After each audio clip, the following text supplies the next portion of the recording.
Wonder Woman 1984 now streaming on HBO Max. And it is also in theaters now in parts of the country. You can check it out in theaters if you so desire, but it is available to HBO Max, and I would recommend just going for that. As beautifully as this probably would have looked on screen in the theaters, though, you can't help but realize that. And I think we're going to be saying that a lot come next year when a lot of these movies come to HBO Max. It's like, damn, you know what I mean? There's a lot of this stuff. I think we all felt it with Mulan earlier this year. Yeah. We felt it with Mulan, where it's like I didn't think none of us. I thought Mulan was particularly spectacular, but it looked great, and it would have looked even better in the theaters.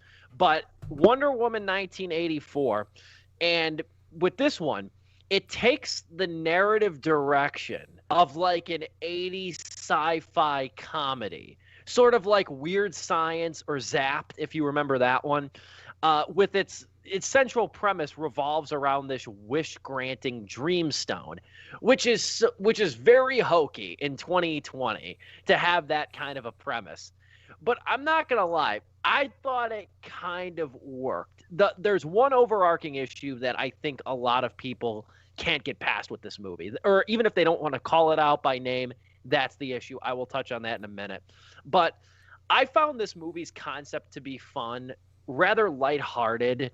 And I thought that the kind of Reagan era, since it is set in 84, the Reagan era, excess era backdrop was very fitting, even though I don't think they do a lot with the social climate outside of kind of reducing it to like leg warmers and stuff, like 80s fashion. I don't think they do a lot with it. But I think that the setting is there. The setting is good. The backdrop, the landscape is good.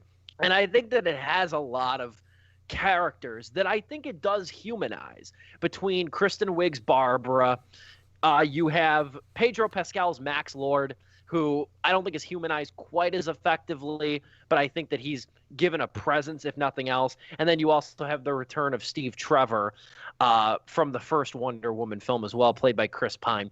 I think the problem with this movie is, at least the problem I have, and I think it's spilled over with a lot of people. The problem with this movie is the pacing. I think it's the pacing with this thing. It's 2.5 hours long, and it juggles a lot of characters, even though it does its part to humanize them. But even so, it almost feels like, I mean, once again, it makes the same mistake as the first Wonder Woman movie, where it ends with this chaotic battle scene just because that's the obligation of a superhero movie these days. But it seems all that infighting at the very end doesn't feel like it was the means to the end that we were supposed to get, because the movie is somewhat nuanced for a lot of it. I mean, it's about Diana letting go of Steve in a lot of ways, and it's about her coming to grips with moving on, which is serious. And then you have this wish-granting dreamstone too, as I call it. But I don't know if it warrants this climactic battle that really comes at the end that inundates us for like the entirety of the third act. It's far too long, in my opinion, for that. But there's elements of this movie that I kind of enjoyed, and I would lightly, very lightly pound the table for. Joe, you seem to have some opinions on Wonder Woman 1984. Hold on. I know I do have some opinions. I want Dom to go first. I want him to spill first blood. Passing it like Stockton. Passing it like Stockton. You want all the feminists to go after me, you coward. No, I'm kidding. But like, yeah. So the name of this movie is Wonder Woman 1984, and it certainly brought me back to filmmaking from back then. Not just 1984, but also the 90s. Specifically, it brought me back in a not good way to the Batman movies of the 90s, like Batman 89s with Michael Keaton, the George Clooney one, Val Kilmer, all through those all through Batman and Robin, right? That era of superhero movies, and even inward to like Daredevil, Catwoman, not as bad as Catwoman, Elektra. But yeah, Elektra. But it's like it gave me very similar vibes. Not the time period necessarily, but just to that style of filmmaking where it's like you're trying so hard to be a comic book movie, or not even comic book movie, trying to be a superhero movie. Because if I was trying to say, you're trying hard to be a comic book movie, you'll try and do what Scott Pilgrim did, except in a less genuine way. But what I'm trying to mean is like a superhero movie, a pre-Marvel, or even definitely pre Nolan Batman movie, which developed their own styles out of those first forays into superhero filmmaking. Not to interrupt you, more pre-MCU than pre-Marvel.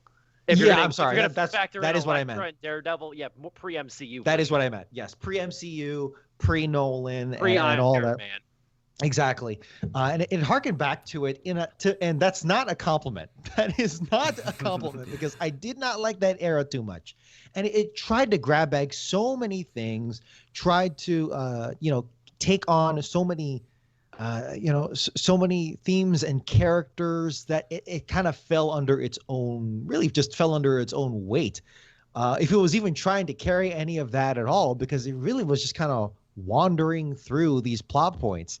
Like Kristen Wiig's character, she was fun to a degree, but honestly, they were trying to like have like an arc and a spectrum with her, and they did, but it felt really corny and predictable, which you can only rely on it's the 80s for so long before it just becomes, oh no, you're just doing it badly. This is just not great filmmaking, or at least one that doesn't resonate with me too much. As someone living in 2020, I know, but I would hope we would have gotten past kinds of these problems before, which we'll continue to accentuate throughout the review. And Wonder Woman's there. She's Gal Gadot's doing what she can with the script given to her, and she's fine in it. I don't know what Chris Pine's doing here. Like you did a great job, really, like destroying the purpose of his sacrifice in the first movie. So like, okay, whatever, fine. We're just gonna have a little romp through here and also bring up some questionable issues of consent with a Quantum Leap-esque inhabitants, which is a whole thing on Twitter. I'm not gonna get into it, but like, okay, yeah, you're trying to do Quantum Leap here, but then you don't even touch on that, and then you just kind of have this baggage on the side, like literal, not literal, but like emotional baggage as an ex-boyfriend technically, but also like character baggage in that he doesn't need to be here for the plot, in my opinion. And then finally, yeah, that brings you to Pedro Pascal, who is like truly showing his acting chops, not because it's particularly a great performance, but because it just makes me appreciate his work in The Mandalorian better. And then was like, oh, okay, you're really blowing in this different direction. Okay, that's cool. That means you can do that. But it's just really sad that a film called Wonder Woman, and Pedro Pascal is the most interesting character to me. I don't know if you guys can relate to that, but like to me, Pedro Pascal was having the most fun. And I'll bounce it to Joe because I'm feeling scatterbrained here, much like the movie. But go ahead. He definitely was having the most fun. I think so. Yeah. All right, I'm gonna say this. Go for it. None of us have used the F word yet, and I'm gonna go ahead and take it and load it in my gun here real quick. But Patty Jenkins, what the fuck happened, man? Seriously. Like that first film, I don't think it's amazing or anything, but it was such a breath of fresh air than what we were getting from DC at the time. And now DC has had this whole renovation with their films, from Shazam to Joker, where like they abandoned the whole not doing the universe thing and kind of taking a smaller scale at doing comics. Shazam stepped away from the DCU and was like, we're not going to focus on expanding this universe, we're going to focus on this character. Yeah, it has this stupid climactic lightning battle at the end like all the DCU films have. But overall, I appreciate it being much smaller scale. And actually that year too, when we had Captain Marvel literally come out like 2 weeks before, and it was just bland and plain, it felt really nice to get something that felt like it had character and personality to it with Shazam. Then we had Joker. Despite the controversy that film went through, hell, I appreciated the take we got with that film. It felt refreshing, and it was a lot more interesting to see a darker take. Like these rated R superhero films that we're getting, even darker. Yeah, these rated R superhero films that we're getting, from Deadpool to Logan to Joker.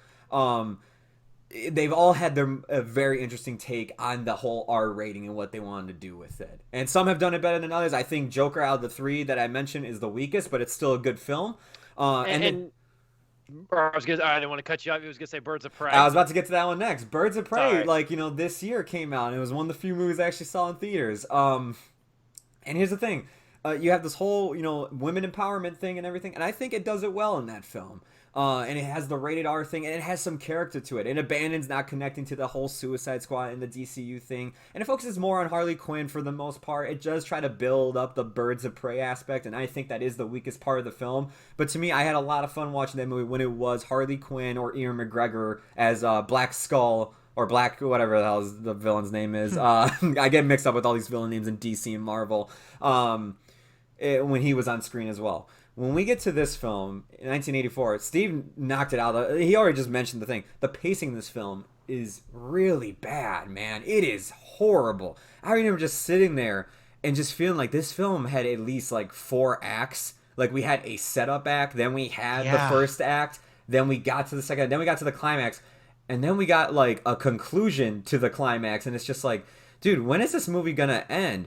But not only that, Dom also hit the nail on the head too. Yeah. As much as I give credit to Steve, because at first I thought that's what this film was trying to be. It's called Wonder Woman 1984, so it's trying to be like these 1984 like comic book movies, sci-fi movies, like Back to the Future, Weird Science, Bill and Ted. The thing is, though, is that what do all those movies have? They have Marty McFly, Doc Brown, they have Bill, they have Ted. They have these characters that are so memorable and fun to hang out with in this fun adventure. Wonder Woman doesn't have that. And it's so shocking after coming off that first movie where it was like, damn, I really love Diana and Steve's relationship. It was really heartwarming, and it hurt to see Steve Trevor. Best part of that first movie. Yeah. Best part of that first movie. It is. When Steve sacrifices himself at the end, it's like, damn, I'm sorry, Diana. And, like, you can understand why she hasn't moved on.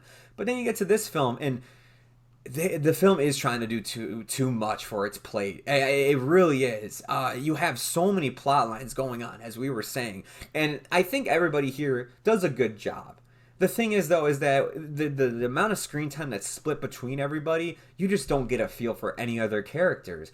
I'm really getting sick and tired of the trope that you are an ugly woman if you wear glasses and you can't walk in heels. Like trying to make Kristen Wiig look ugly. I'm just like, what are you doing? I'm so tired of that. And you know what? As much as I gave praise to Birds of Prey, and if I get called out on YouTube, if this gets a lot of views, I don't care. I'm getting sick and tired of every male in these female empowerment films wanting to have sex with any woman in the film. It is getting obnoxious, man. I'm getting tired of it. It's like the only good guy in this movie is a homeless man and Steve Trevor. And it's like, it's a different person altogether. It was a different person altogether, true. Yeah, exactly. It was getting on my nerve. It's like literally there's a scene with a sexual assaulter. And it's just like, it's some of the most cartoonish. Hey, baby, you wanna let me walk you home? I'm like, oh my god, it's some of the most this is so cartoonish dumb. That is rough. I've seen this here. It's also harmful. It's also harmful because it's misrepresenting sexual assault as if it's a super drunk dude who's gonna snatch you in the park. Yeah. Which is theoretically possible. Hey man, it's always the creepy man in the bushes, but that's not how it works the majority of time in As real life. Statistically, no. As much as we critiqued this scene in Showgirls showed how dangerous like meeting your idol can be. Like, No, it's true. Showgirls had a better sexual assault like take, than this one. Like, it's so cartoony. It's not only is it this guy in a park that's drunk, he's wearing the same clothes later on when he pops up in the movie, drinking the same alcohol. Stereotypical. It's everything here is stereotypes. And the thing is, it's like when you're not making a good movie and then you fall back on stereotypes as the joke. Yeah. It's not a joke anymore. You're just making a bad movie. And like, you're making a bad movie. These are bad stereotypes. And it's like, we don't have your trust. We don't have your trust that you're making a good product. So it just gets harder and harder and harder as this long ass movie goes along. And it's so frustrating because, like, again, as Joe mentioned, I really wanted to like this one because it's a post Steve Trevor world for Wonder Woman. Granted, we skipped over like 50 years or whatever between there and now, whatever. Okay.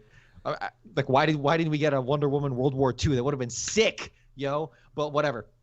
But like, yeah, what the hell? This is the first movie after, well, okay, I guess technically the Justice League movies, but those are like, that's a let's not get into gang that. yeah. But like, I'll punt it to Steve here, but like, this is the first solo Wonder Woman movie, so really the true sequel, and it's like I want to see how she moves on from losing Steve and like have her really come into herself, right? Because as much as I did enjoy the relationship in the first movie, and in my opinion was the strongest aspect, it is kind of sad that like the best part of the Wonder Woman movie is half of the result of a guy, right? In that weird way. Not that that's necessarily a bad thing, but with Wonder Woman being a symbol of female empowerment, formerly a representative of the women in the United Nations. Literally, that was a thing for a while after some backlash. But it's just sad that this movie again. It's like the male actors, either the male characters are weighing down the women here, or in terms of Pedro Pascal, as I mentioned before, he's just having the most fun. And then it's like, well, I'm just going to fall back on this because everything else is kind of boring and I'm not following along with it. So yeah, Pedro Pascal shouting into a teleprompter and screaming into the void about how anything you could have is yours. I'm like, okay, that's entertaining. That's fun. It's whatever. And that kind of goes on to the point I want to make here. There's a lighthearted, like pop entertainment quality to this. There is. I think I appreciated more than you guys did, because in some ways it's kind of what we talk about, what we want in superhero movies, is mainly in the DC universe, because I feel like all these DC movies, they're good, but they're good, but there's this. There's good, but there's that. Like Aquaman. The Aquaman has some really cool action sequences, and Jason Momoa is a watchable presence, but the movie's plot is convoluted as all hell. And then you have Birds of Prey, which is like really good. I thought, like Joe was saying, quality female empowerment, further showcases Margot Robbie. The problem is a lot of the side characters are underdeveloped. You got Justice League, which on one hand has a couple good action sequences. The climax isn't bad. On the other hand, but it's a frigging mess. Like, so I feel like there's always a caveat with DC movies. I like this one for its pop entertainment qualities, and I like some of it, but that doesn't disguise some of the questionable decisions, like Dom mentioned too. It's weird how they went from World War I to 1984 with this. I'm not really sure what the logic was to jump to like a random year like this in the middle of the Reagan era, and then not do a whole lot about, because they touch on it at the very beginning about the excess era and everything more. You want more now when you want it and whatnot. They don't really develop it beyond that. And it's a little strange for that. But honestly, I'll say this much. I mean, I could do without the Cheetah character, even though I know that's who she was building up to. I liked Kristen Wiig here. I liked her arc. I liked her character arc. And I liked Diana's arc too. Even if Steve Trevor was needless in this movie and you would have rather seen her move on without him, I do think that the closure of this movie isn't as facile. I think that there are a few moments in this movie too, in particular between Steve and Diana, that are nice. Like, she almost needed it to move on. Now, does it make for an entirely compelling 2.5-hour movie? You be the judge on that. I go back and say that this movie is pretty overwrought, however, for what it is. You know what? This is giving me Kingsman 2 vibes. Remember when they brought back Colin Farrell for Kingsman 2? Yeah. Completely unnecessary. And it's like, yes. No, that completely negates the sacrifice and that's the a good twist comp of the first movie. That's a good comp. I liked Kingsman 2 more than I like this one, but that's a good comp. Where Kingsman 2, now that I think about it, I feel the same way about both movies, where there's elements that I really think hurt the movie, but there's some unmistakable great stuff in this movie. Like with Kingsman, it was Elton John and Julianne Moore, who elevated that thing tremendously. It's the side characters. It's like the new stuff, the fresh stuff. Yes. Which is unfortunate because like we should be celebrating the main character here, Wonder Woman. Like we should be excited for her, for her development or whatever. Like, I mean, you start off the movie where she's a kid in like the Olympics or like the Amazonian Olympics or whatever. I'm like, that felt useless. Okay, cool. That whole lesson didn't come back at all. No, it's true. No, it's a beautiful. It looks good. The most cinematic opening sequence, and it's also the first time, for what it's worth. We will talk about quality. For what it's worth, it's also the first like female shot on like actual, I think, IMAX, female directed like IMAX sequence or something like that. Awesome. I was reading. I'm not. Which is cool. But it looks great. But that lesson, I was going to add that, though. As great as it looks, the lesson that Diana learns the hard way in that sequence, it doesn't really come back throughout the whole entire movie. And that opening sequence is like 15 minutes long. Yeah. She learns like cheating is not the way you have to do it honorably. It's like, okay, so that's gonna be the lesson, right? And by the end of the movie, you're like, what the hell was the point of the first 15 minutes? It's a prelude for an entirely different movie. It's a prelude for an entirely different movie because then all of a sudden all of a sudden it's the freaking 80s. All of a sudden it's the 80s. You know, Corey Haim posters and stuff. You know, the outfield's on the radio. It feels cheap, honestly. Like I was really vibing with the aesthetic, the opening mall scene. I was actually really vibing with it. I was enjoying it. I thought I was like, okay, it's camp to a degree, and it's 80s, but not like too 80s where it's like a parody in and of itself, unless that is what they were going for, in which case they failed. But like it's something I celebrate. But then again, as you go further into this movie and your structural, like you don't have a solid base of compelling storytelling and filmmaking, then it's like it's not then. Or it's just so bloated I can't even see what's there, what's truly there. Then if you had anything to begin with, then it just becomes cheap. 1984 just becomes cheap. The plays at female empowerment become cheap, and it's really, really sad because Patty Jenkins is so much better than that. She's a damn good director. She's an amazing director. And I don't know what happened here. Honestly, I'm more inclined to blame screenplay by Alan Heinberg, who has apparently done TV, particularly Grey's Anatomy, Gilmore Girls, and Sex and the City, which actually kind of explains a lot.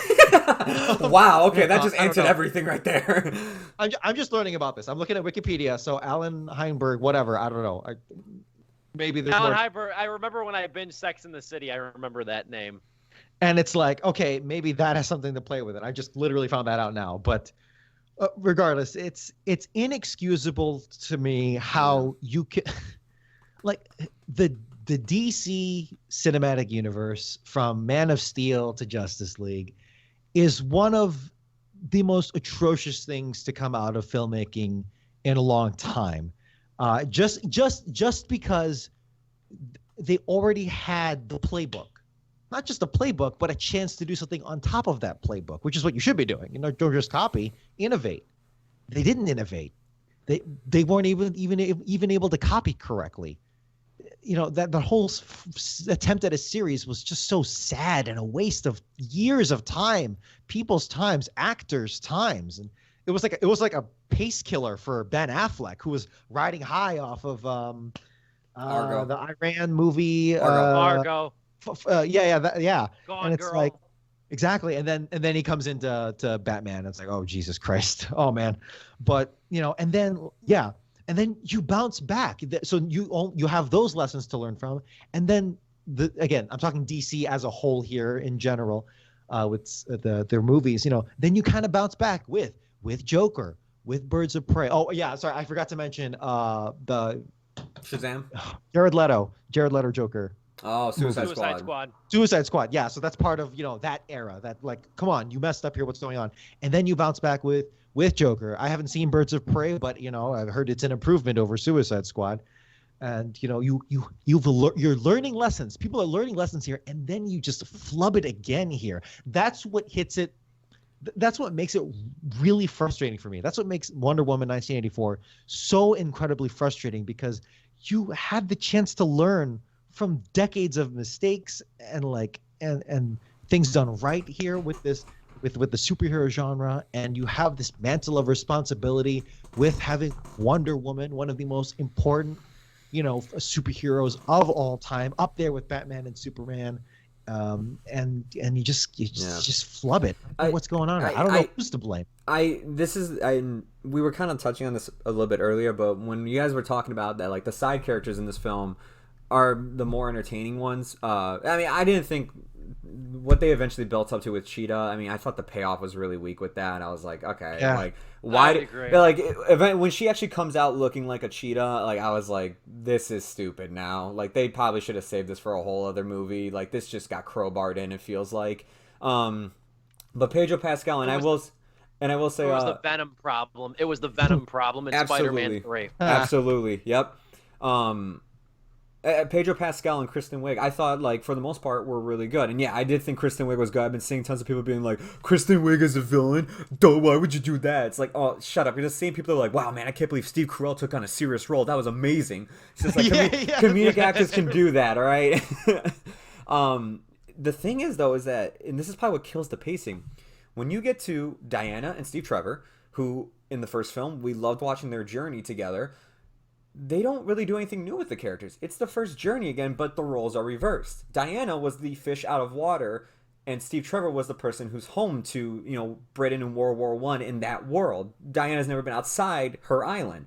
This time around, Steve Trevor is a man from a different time period, and she has been living in the world since World War I ended.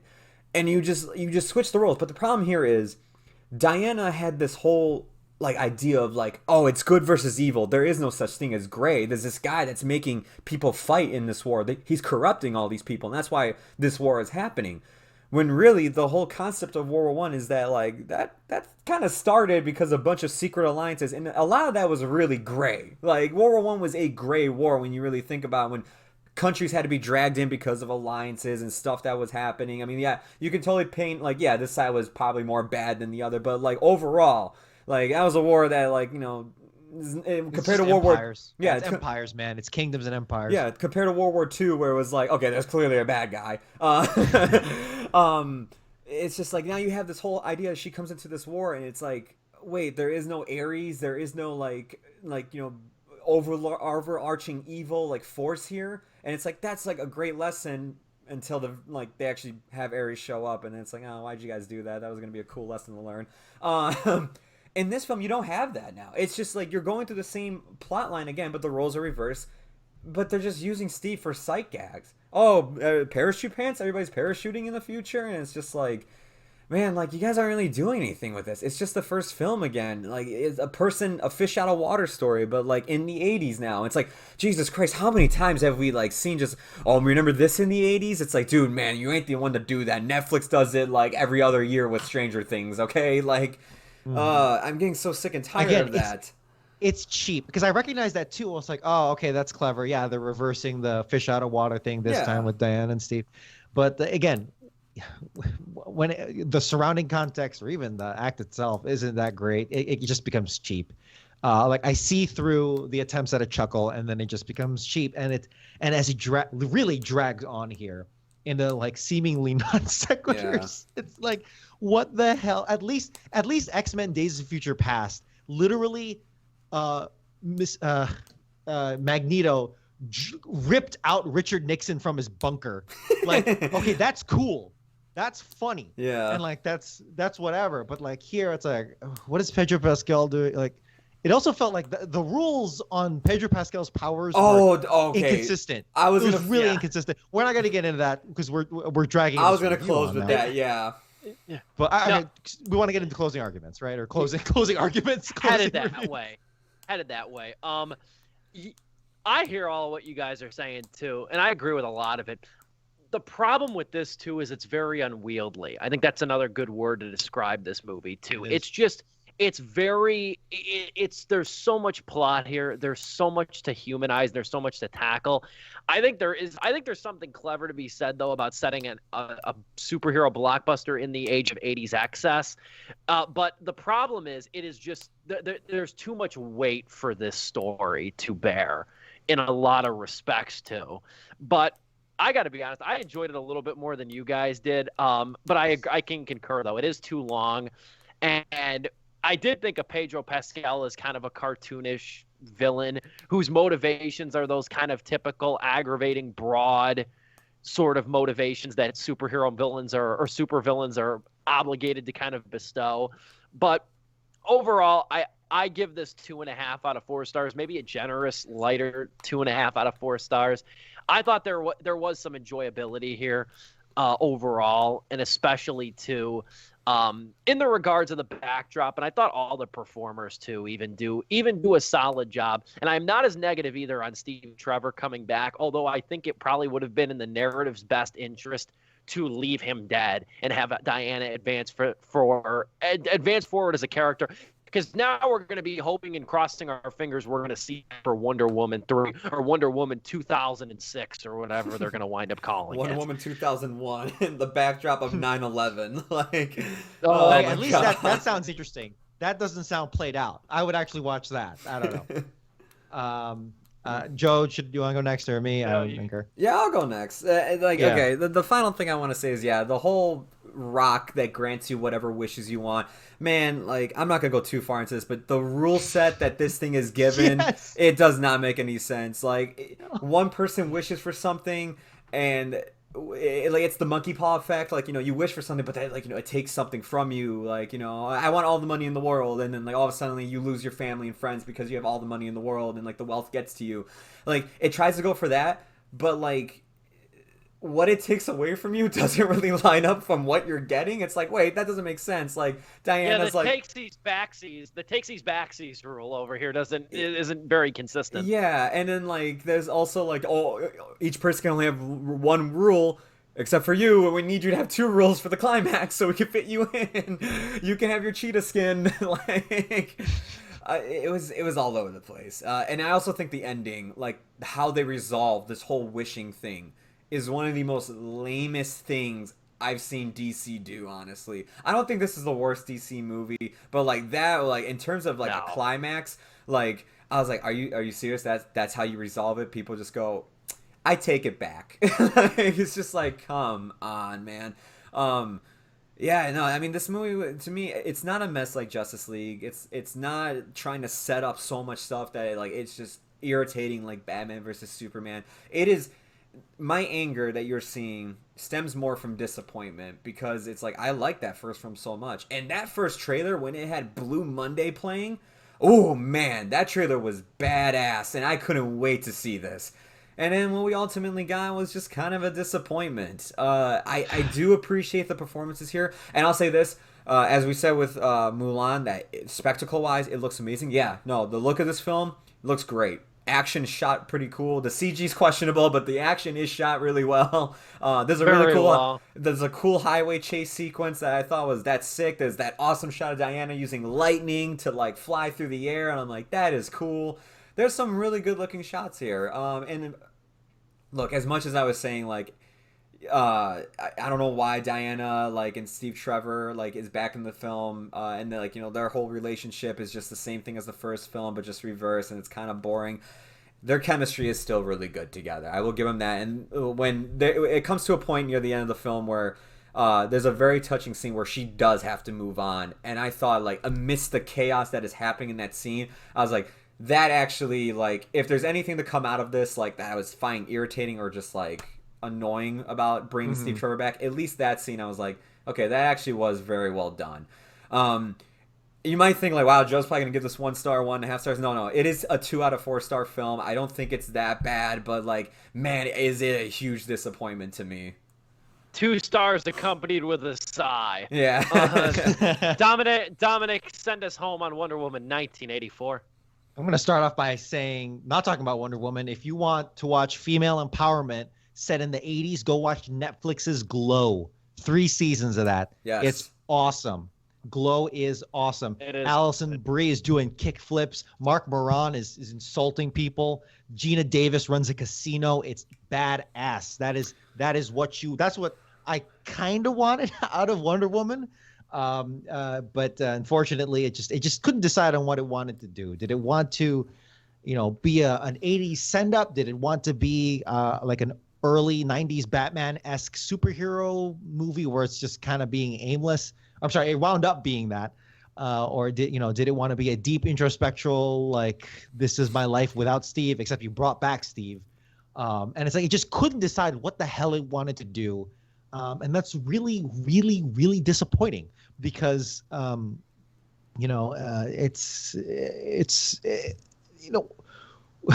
I'm getting flustered in my own closing thoughts. Really, it's that you had the chance to move on from the mistakes of DC's sordid filmmaking past, and then you fell almost right back into it.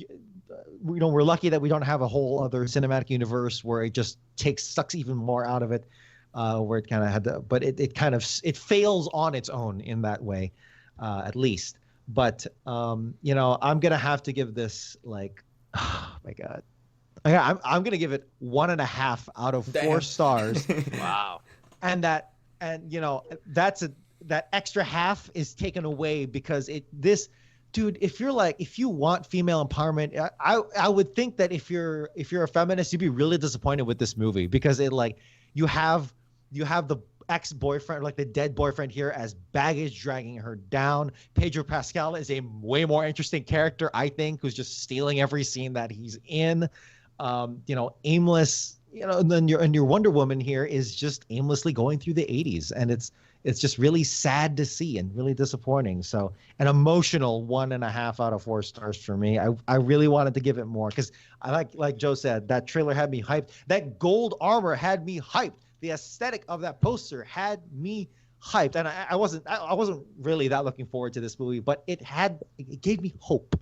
And oh man, Soul took on more themes and a bigger story, and it did it in less time. I don't know, man.